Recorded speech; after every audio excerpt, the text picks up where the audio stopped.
আজ আমার নিবেদনে পার্বতী মোদকের লেখা একটি সামাজিক ক্ষত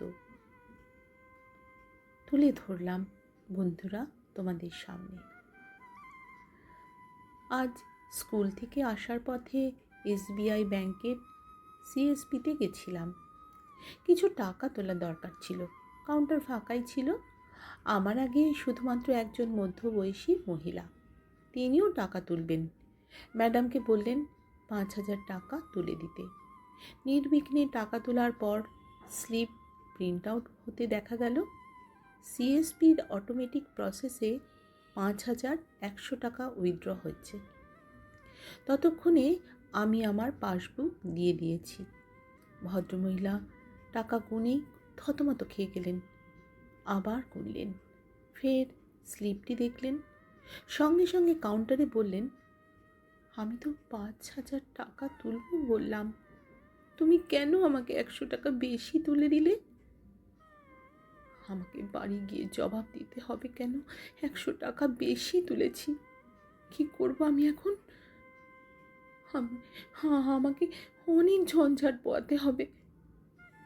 তারপর করুণ চোখে আমার দিকে তাকিয়ে বলেন, দিদি, আমার বাড়ির মানুষ একদম ভালো না।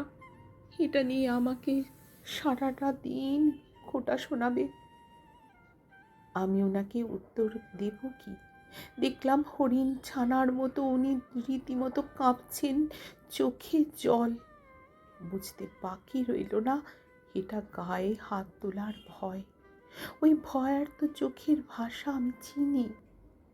হয়তো কাউন্টারে ম্যাডাম কিছু বুঝেছিলেন। উনি আমার টাকাটা তুলে দিয়ে বললেন, আপনি শান্ত হন ম্যাডাম, ওই 100 টাকা আমি ফের অ্যাকাউন্টে জমা করে দিচ্ছি। ভদ্রমহিলা যেন হাঁপ ছেড়ে বাঁচলেন, যেন প্রাণ ফিরে পেলেন। ভাবুন, মাত্র 100 টাকা, মাত্র 100, তার নিজের অ্যাকাউন্ট থেকে তোলা। তাতেই তার মরণ বাঁচন ভয়, ভয় নয়, ওটা আতঙ্ক। আধখানা জীবন যার সঙ্গে কাটিয়ে দিলেন, যার সেবা করলেন, যার ভালো মন্দের সঙ্গী হয়ে রইলেন, মাত্র 100 টাকার জন্য তাকে এত ভয়। তিনি সিস্টেম বুঝবেন না, তার স্ত্রীকে বিশ্বাস করবেন না। তাহলে কোথায় বোঝাপড়া, কোথায় বিশ্বাস, কোথায় বা ভরসা, ভালোবাসা? একটা মেয়ে শুধুমাত্র ভাত কাপড়ের জন্য নয়, ওইটুকু ভালোবাসার জন্যই তো সংসার আঁকড়ে পড়ে থাকে। স্বামী হওয়া সহজ, সাথী হওয়া কঠিন। এক মুহূর্তে জীবনের আবার যেন বুঝিয়ে দিয়ে গেল আমাকে মেয়েদের স্বনির্ভর হওয়া কতটা জরুরি। পুরুষ মানুষ বাইরে অহেতুক খরচ করলেও তাকে জবাবদিহি করতে হয় না, অথচ স্বামীর উপর নির্ভর করে থাকা মেয়েদের প্রতি পদে পদে হিসেব দিতে হয়। প্রয়োজনীয় হাত খরচ চাইতে হয় কুণ্ঠিত হয়ে। উপার্জনের অক্ষমতার খোঁটাও শুনতে হয়। তাই মেয়েরা ওয়েল সেটেলড পাত্র না খুঁজে নিজেদের পায়ের তলার জমি পোক্ত করো।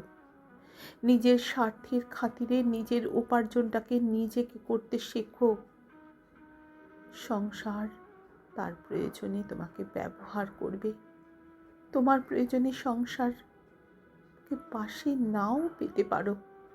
মেয়েরা, একবার ভাবো, ভাবার সময় হয়েছে। এবার থেকে ভাবা প্র্যাকটিস করো।